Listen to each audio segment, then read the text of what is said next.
सांगितलं आई मी तर जगा वाटत असतो.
मजली ही गोकुळाला माया उपजली तेथे ठेवी मज आली तेथे. भगवान कोणाच्या घरला नेऊन सोडा म्हणतात.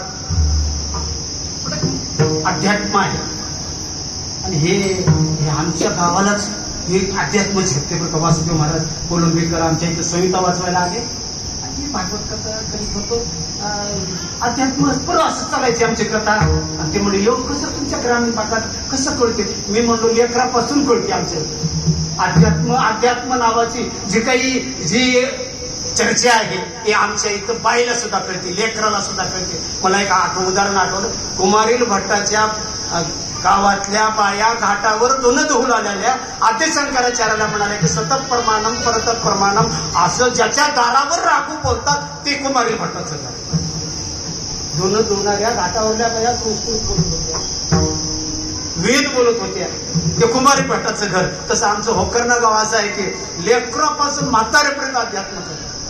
ते दुसऱ्या गावात सांगायला गेलं तर झपे जातात. हे आमच्या इथं जपते कारण 40 दिवस अध्यात्मच ऐकतात आमच्या इथं. 42 दिवस कधी 42 दिवसाला सुद्धा मुहूर्त लाभला गेला तर पावन.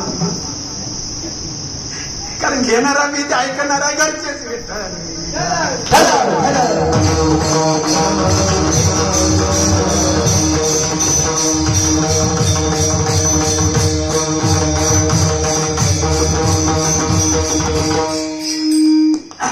मला सांगायचं तात्पर्य नंदाच्या घरला नेऊन सोडा असं श्रीकृष्ण परमात्मा देवकी मातेला म्हणतात.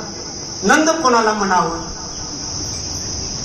आनंदम ददाति इति नंदा हा जो सदा सर्व काळ आनंदाचं दान करतो. आपल्या बायकोला करीत असेल, आपल्या पोराला करीत असेल, आपल्या सर्व लोकांना आनंदम ददाति.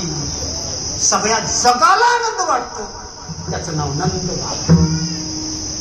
आणि त्यांच्या घरला देव आपण होऊन जातो. आणि आम्ही आमच्या पोराला, आम्ही आमच्या पोरीला, आम्ही आमच्या बायकोला जर फक्त आनंद देत असेल तर देव आमच्या घरी असला तरी निघून जातो. आनंदाचं वाटप, आनंदाचं दान सगळ्या जगालाच.